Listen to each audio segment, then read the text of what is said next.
لیکن مبصرین اور جو سروے میں لوگوں کی اکثریت رائے ہے وہ یہ کہتے ہیں نہیں، عمران خان کو آپ سیاست سے آؤٹ کر دیں۔ عمران خان پہلے شور مچا رہے تھے کہ مجھے قتل کر دیا جائے گا، مجھے دیوار کے ساتھ لگا دیا جائے گا، مجھے سیاست سے آؤٹ کیا جائے گا تاکہ الیکشن میں نہ ہوں، اور یہ موجودہ لوگ جو ہیں یہ چاہتے ہیں میرے بغیر الیکشن۔ ایک سروے میں یہ لوگ کہہ رہے ہیں کہ نہیں، یہ سوچ غلط ہے۔ عمران خان ایک سوچ ہے اور سوچ کو ختم نہیں کیا جا سکتا۔ عمران خان رہیں نہ رہیں، سزا یافتہ ہو جائے یا اللہ نہ کرے ان کی زندگی میں کوئی حرف آ جائے، پھر بھی ان کی سوچ رہے گی۔ اب ایک اور سوال بھی تھا میرا کہ میں نے یہ پوچھا کہ جو نوجوان عمران خان کے ساتھ تھے ان کا کیا بنے گا، اب وہ کدھر جائیں گے؟ تو جواباً یہ ملا کہ زیادہ تو مایوس ہے، لیکن افسوسناک بات یہ ہوئی کہ کوئی سیاسی پارٹی جو ہے وہ بھی اس قسم کا کام نہیں کر رہی کہ وہ نوجوان ان کی طرف متوجہ ہوں، اور وہ کوئی نہیں بتا رہا کہ اگر یہ غلط پالیسی بنائی گئی یا عمران خان کو ان کے نادان دوستوں نے یا ان کے ارد گرد جو لوگ تھے مفادات کے حامی، انہوں نے مس گائیڈ کیا اور وہ پھنس گئے اس جال میں، یا ان کو کسی اور طریقے سے پھنسایا گیا، تو وہ جو ان کے چاہنے والے ہیں ان کو کوئی گائیڈ کرنے والا نہیں۔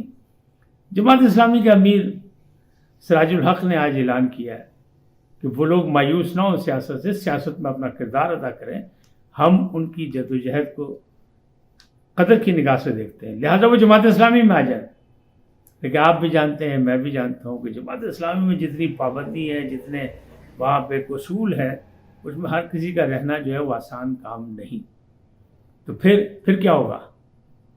تو فیصلہ جو آیا مجموعی طور پہ سروے کا، جو مختلف شہروں سے مختلف طبقات کے لوگوں سے بات چیت کی اور پھر اس کے لیے جواب بھی مانگے ہم نے، اس میں یہ بات نکلی کہ جناب بات سیدھی سی ہے کہ سیاسی مسائل کو سیاسی انداز میں حل کیا جائے، کسی پارٹی پر پابندی یا کسی انسان کو نااہل کر کے سیاست نہیں کھیلا جا سکتا۔ اچھا، اس 9 مہینے ایک اور کام بھی کیا کہ کبھی کوئی سوچ ہی سکتا تھا کہ تحریک انصاف کسی اور چیز کا نام ہے اور عمران خان کسی اور چیز کا، یہ ایک ہی شخصیت اور ایک ہی پارٹی کا نام تھا، دونوں ایک دوسرے کے لازم و مظلوم تھے۔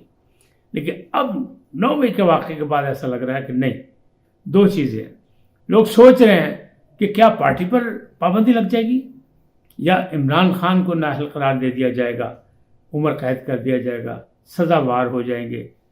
اب سوچنے لگے، الگ الگ سوچنے لگ گئے۔ پھر جس انداز میں جہانگیر ترین سرگرم ہوئے جنوبی پنجاب میں اور لوگوں سے ملاقاتیں کر رہے ہیں، اور اب تو ایک آواز بھی آ گئی ہے کہ وہ ایک نئی پارٹی بنا رہے ہیں، تو شاید میرے ویلاگرز کو دیکھنے والوں کو، ویلاگ دیکھنے والوں کو یہ بات یاد آ گئی ہو کہ میں نے بہت پہلے کہا تھا ایک کنگز پارٹی بننے والی ہے۔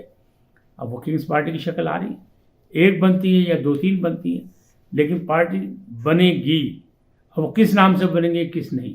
شبلی فراز بڑے خاموش ہیں ابھی، لیکن انہوں نے آج پیغام دے دیا کہ نہیں، خوش کسی کو نہیں ہونا چاہیے، یہ حالات جو معاملات ہیں یہ معاملات سب کے لیے ایک سے ہیں، اور وہ انہوں نے یہ کہا کہ جناب کوئی کسی خوش فہمی میں نہ رہیں، جب ہوائیں چلیں گی نا تو پھر کسی کو معافی نہیں ہوگی۔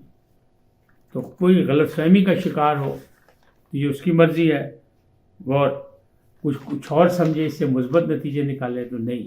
لیکن جو موجودہ صورتحال ہے اس میں بہت سی چیزیں جو ہیں مزید ابہام پیدا کر گئی ہیں۔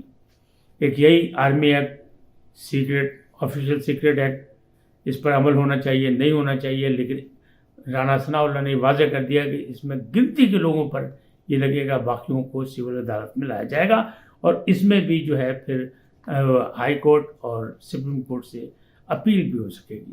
بہرحال ہونا ایسا چاہیے جس سے کوئی مثبت راستے نکلیں، سیاست کے بھی اور قوم کے اور کارکنوں کے، سیاسی کارکنوں کو بھی، کیونکہ جدوجہد جو ہے وہ جاری رہنی چاہیے، سیاست رہنی چاہیے۔ اگر پارلیمانی نظام چاہیے، اگر پارلیمانی نظام نہیں چاہیے تو پھر ایک الگ بات ہے، پھر فیصلہ کرنا پڑے گا تمام سیاسی پارٹیوں کو پھر کون سا نظام چاہیے۔ اب جس انداز میں مختلف ادارے قومی آپس میں جھگڑ رہے ہیں اور دست و گریبان ہیں، اس سے یہی ہو رہا ہے کہ صرف یہ تلوار ایک پہ نہیں چلے۔ یہ معاملات جس طرح لوگ چھوڑ کے بھاگ رہے ہیں عمران خان کو، تو اس کی اصل وجوہات کیا ہے؟ لوگ تو یہ بھی جاننا چاہتے ہیں کہ آخر ایسی کیا وجہ ہے کہ قید سے رہائی کے فوراً بعد یہ کہا جا رہا ہے کہ جناب میرا ان سے کوئی تعلق نہیں، بڑا غلط ہو گیا، ہم مذمت کرتے ہیں 9 مئی کی، تو یہ قید سے ہی پیغام کیوں نہیں دے دیا گیا؟ اتنی ضروری پریس کانفرنس کیوں ہو رہی ہیں؟ اس پر بھی ایک سوالیہ نشان ہے۔ تو معاملات ابھی سدھرنے کی طرف نہیں جا رہے ہیں، معاملات گڑبڑ ہیں، اللہ کرے بہتر ہو جائے۔ کیسے بہتر ہوں گے؟ یہ سارا بحران، سروے میں لوگ یہ کہتے ہیں کہ سارا بحران سیاستدانوں کا ہے اور اسٹیبلشمنٹ کا ہے۔ ان دونوں کو سر جوڑ کے ملک و ملت کے لیے کوئی فیصلہ کرنا پڑے گا جس سے مثبت راہیں نکلیں، جمہوریت بھی چلے، ملک بھی چلے، ترقی اور خوشحالی کی راہیں بھی نکلے، اور عام آدمی کو یعنی عوام الناس کو فائدہ ہو۔ ورنہ پھر مجھے تو یوسفی صاحب یاد آ رہے ہیں جو یہ کہتے ہیں کہ جناب عوام الناس کا مطلب ہے وہ عوام جس کا ناس مار دیا گیا ہو، تو پھر تو مذاق ہی بنے گا۔ نہیں، اصل ووٹر وہی ہے، ووٹ کو عزت دو کی بات کرتے ہیں تو ووٹر کو بھی عزت دینی پڑے گی، تمام جماعتوں کو۔ آج اتنا ہی، پھر ملیں گے نئے موضوع کے ساتھ، نئے آگاہی آپ تک پہنچائیں گے، لیکن جانے سے پہلے آپ سے گزارش کہ INN کو سبسکرائب کریں، لائک کریں، گھنٹی کا بٹن دبانا نہ بھولیں، اور اپنی قیمتی رائے کا اظہار اپنی شخصیت کے مطابق کریں۔